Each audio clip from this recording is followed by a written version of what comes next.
So my book just came out. It's called Before, During, or After Rainstorms. I'm not going to read from it because I can't see that. But what I am going to do is read you some Flarf poetry. Flarf is when you go on the internet and do Google searches, and then whatever comes out in the search you write down and you make into a poem. And don't ask me why I was searching this, but I'm going to read you a poem called Kissing is Good for You. There's really no right or wrong way to kiss, even if noses clash. People prefer different ways of snogging. Never leave your tongue still or doing nothing. Make sure you're constantly using it and showing feelings and passions, or you'll be a dead fish.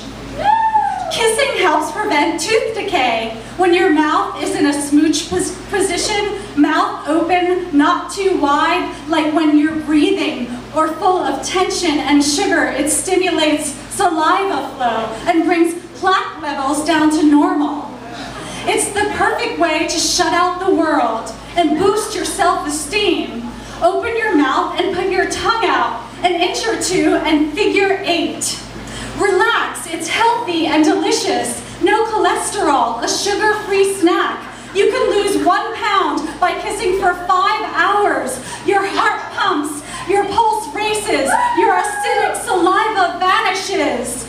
You're almost smiling. It's impossible to smile and feel tense at the same time. You'll find out exactly what a girl wants from a boy. The problem with many films is that they only show the exterior of the mouth. How can you tell what's going on inside? Put a camera on a tongue that takes you right inside the mouth so you can see a kiss from the inside. In fact, when you see it, you'll be right there too, along with both tongues, and you'll see everything that tongues can do, the kind of kiss that you yourself will most likely do.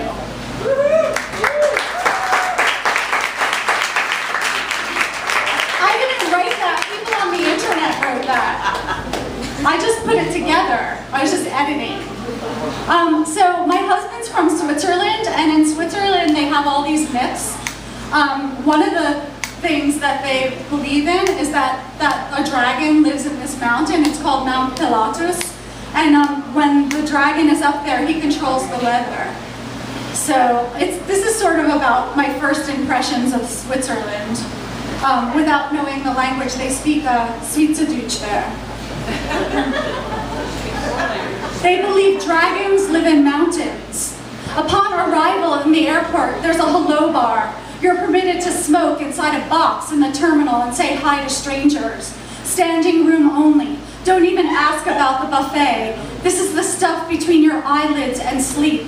After a long flight, you're gifted with an engraved pencil that reads, "Bad times lead to good sandwiches." On the hotel bus, a drink called Winken or Kranken to avoid motion sickness is served. The bus stops periodically and surprises visitors with unconventional exhibitions. On a train, you may take a topical tour for a fee or pay a yearly tax that goes into a money pool for research on public clock movements. One proprietor is famous for the cheapest seasonal tort in town.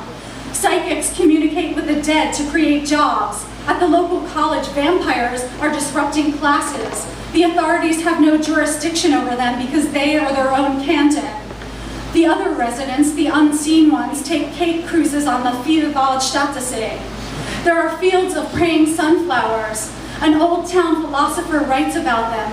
Heads too heavy, not enough water, wilting, heads toward the morning sun. Social sunflowers are taller and can't hear the conversation in the scrum.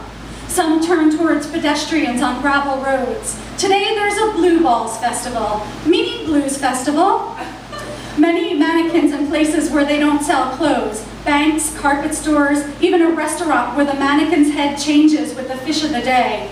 Elevators have an E for Earth. At the bar they serve flaming brandy with coffee.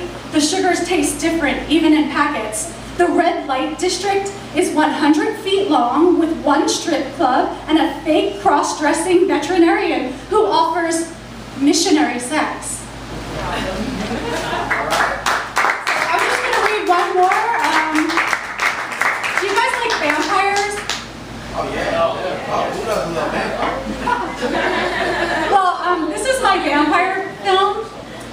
vampire film is called Hemoglobin Holiday. I want to see a surfing vampire film. I like surfers and I like vampires, and I think that that would be hot. But do they melt in water or something? I'm not sure, you tell me.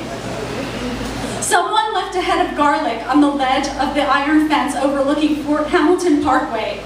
It faces our building. I got in close and shot a photo with my iPhone, and now the bulb looks like a plastic bag with a twisted top, a bag full of troll heads. Do vampires bike on this path to Coney Island? Is that why some soul has left the garlic here? Or did it drop from a grocery basket and another pedestrian positioned it? I wonder if I can get a satellite photo of it from Google Maps. Why don't vampires go swimming? I want to see a vampire movie where a bloodsucker goes for a night surf on Coney Island. During the day, barkers show them off in coffins for $5. At night, they perform at the freak show where the patrons just think they're human curiosities. Then it's beach time and all sorts of blood-sucking hijinks involving mafia guys, burlesque acts, and Brighton Beach Russians.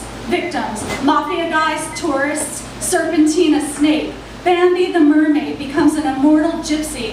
Soundtrack: The Shadow Knows by Link Ray, Under the Milky Way Tonight by The Church, and Killing Moon by Echo and the Bunnymen. In the end, the human blockhead and Donnie Vomit defeat the vamps by stabbing them through the heart with candy apple sticks and heaving cheap beer as they duel on the cyclone. Anyway, thanks for listening.